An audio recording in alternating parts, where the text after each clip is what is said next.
மன்னர் நானாட்டன் பிரதேச செயலாளர் பிரிவில் நானாட்டன் முருகன் வீதியில் வசித்து வரும் ஓய்வு பெற்ற ஆசிரியர் ஒருவரின் வீட்டில் புகுந்த முகமூடி திருடன் கத்தியை காட்டி மிரட்டி கழுத்திலிருந்து தங்க சங்கிலியை கொள்ளையிட்டு சென்றுள்ளதாக தெரியவருகிறது. இந்த சம்பவமானது நேற்றைய தினம் புதன்கிழமை மாலை 4:30 மணியளவில் இடம்பெற்றது.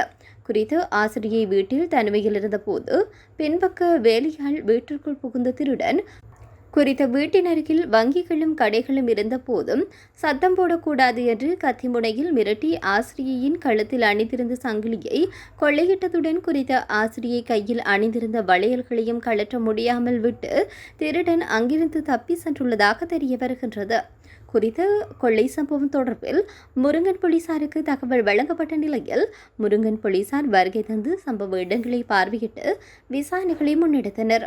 ஓய்வு பெற்ற ஆசிரியரிடமிருந்து முகமூடி திருடன் சுமார் 7 லட்சம் மதிப்புள்ள 2.5 பவுன் தங்க சங்கிலியை கொள்ளையடித்து சென்றுள்ளதாக தெரிய வருகின்றது.